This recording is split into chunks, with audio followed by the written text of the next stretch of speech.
Good morning to all of my dear students. You are the most welcome on your favourite channel Dev classes. तो कैसे आप सभी लोग class 11th UP board के प्यारे विद्यार्थी हो। आप सभी के लिए आशीष सर लेकर के आ चुके हैं आपके पोट्री यानी आपके पोयम का लास्ट चैप्टर, आपके सिलेबस का, आपके कोर्स का, आपके टेक्स्ट बुक के पोट्री का लास्ट चैप्टर लेकर के आ चुके हैं। पोट्री का लास्ट चैप्टर जिसका नाम है father to son. Understand, father to son. आज इस चैप्टर में हम लोग कंप्लीट करेंगे सेंट्रल आइडिया को। Central idea is very important for examination. Understand. तो सभी के सभी प्यारे विद्यार्थियों, आप सभी लोग अपने नोट्स बुक को, कॉपी को, डायरी को, पेन को लेकर के बैठ जाएं पढ़ाई करने के लिए, स्टडी करने के लिए, लिखने के लिए, समझने के लिए। अंडरस्टैंड। तो चलिए बात करते हैं। इसके पिछले वीडियो में हमने आपके पोट्री के चारों चैप्टर का सेंट्रल आइडिया कंप्लीट कर दिया है। सारे के सारे सभी के सभी चैप्टर प्लेलिस्ट में पड़ा हुआ है। यदि किसी विद्यार्थी का कोई भी चैप्टर छूटा हुआ है तो वो जा करके प्लेलिस्ट में जाएंगे। क्लास 11th यूपी बोर्ड के नाम से प्लेलिस्ट बनाया गया है। आप सभी वहां जाइए, आपको टेक्स्ट बुक और ग्रामर सभी मिलेंगे। सभी लिखिए, सभी पढ़िए और अपने परीक्षा में टॉप कीजिए। अंडरस्टैंड। तो चलिए बात करते हैं इस प्यारा सा चैप्टर, प्यारा सा सेंट्रल आइडिया फादर टू सन की। चलिए बात करते हैं। बहुत ही इंपॉर्टेंट है भाई। क्या करा है? The poem father to son यानी कविता father to son is composed, लिखा गया है by Elizabeth Jennings. Elizabeth Jennings के द्वारा यह कविता लिखा गया है। The poem is about the anguish of father. क्या कर रहा है भाई?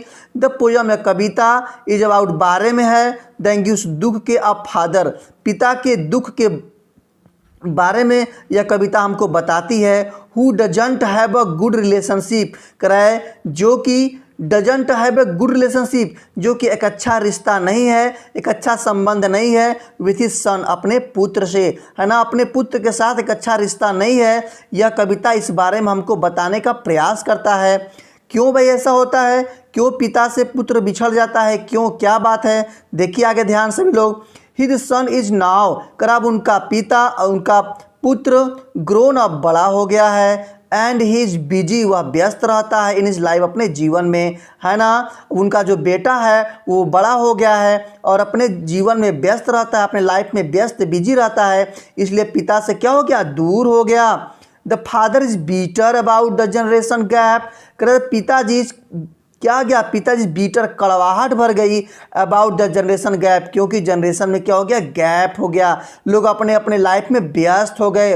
बिटवीन देम, उन दोनों के बीच जनरेशन का गैपिंग हो गया, है ना, पीढ़ियों का अंतर हो गया। इसलिए क्या हो गए? पिता के अंदर जो है कड़वाहट भर गई है।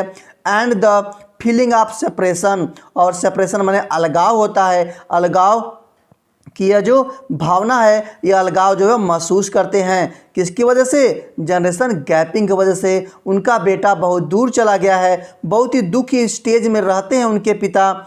ही शेयर्स हिज फीलिंग, वह शेयर्स करे, बांटते हैं हिज फीलिंग्स, अपने महसूस को, अपने अनुभव को, बाय सेइंग, कह करके। क्या कहते हैं? ही डजंट नो, वह नहीं जानते हैं मच अबाउट हिम, उसके बारे में ज़्यादा। And there is no sign, और या कोई संकेत नहीं आप अंडरस्टैंडिंग, समझ की कोई संकेत नहीं है, उसके बारे में वो ज़्यादा जानते नहीं हैं। He wants their relationship, he wants, वह चाहते हैं, दियर रिलेशनशिप को, उनका जो रिश्ता है, टू बी जस्ट लाइक, उसी के समान हो जाए। व्हेन, जैसे या जब, his son was a child, जब उनका बेटा कैसा था? बच्चा था। पुनः फिर से वही रिश्ता हो जाए। हम उससे बहुत प्यार करते थे, वो मुझसे प्यार करता था, हम उससे जो भी कहते थे मेरा बेटा हर एक बात मानता था जब वो छोटा था।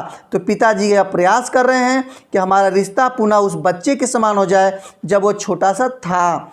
His trying is best to resolve the issue, his trying, वह प्रयास कर रहे हैं, हिज बेस्ट, अपना सबसे अच्छा, अपना सबसे अच्छा करने का प्रयास कर रहे हैं। टू रिसॉल्व, फिर से हल करने का, फिर से सुधार करने का, द इशू इस मुद्दे को फिर से सुधार करने का सबसे अच्छा प्रयास कर रहे हैं, but he is in when, लेकिन ये सब क्या है, सब व्यर्थ है। वेन माने व्यर्थ, सब व्यर्थ है। देयर फॉर, क्योंकि दे आर ड्रिफ्टिंग अपार्ट, वे लोग क्या हो गए हैं, वे लोग दूर दूर हो गए हैं। अंडरस्टैंड, वे लोग दूर दूर हो गए हैं, इसलिए दोनों में फिर वो रिश्ता पुनः नहीं बन सकता है ना। यही बात है, इंपॉर्टेंट चैप्टर आप सभी के लिए। अंडरस्टैंड, लास्ट में यही कहेंगे, जो भी विद्यार्थी फर्स्ट टाइम इस चैप्टर को या इस चैनल पर विजिट किए हैं, सभी लोग फटाफट इस चैनल को सब्सक्राइब कर दें, बेल आइकन को प्रेस कर दें, ताकि आशीष सर आपके हर एक सिलेबस को, एक एक चैप्टर को जैसे ही बनाए, जैसे ही पढ़ाए आपके पास पहुंच सके। तो चलिए, आप सभी को हैप्पी दिवाली एक बार फिर से आशीष सर विश कर रहे हैं, और अपने क्लास 11th के सभी स्टूडेंट्स, सभी रिलेशंस में जितने भी आपके फ्रेंड्स हैं, चाहे वो कोचिंग के हों, चाहे कॉलेज के हों, कहीं के, उनको शेयर जरूर करना है।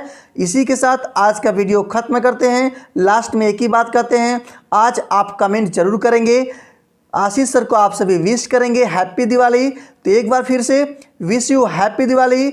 Bye bye, thank you so much.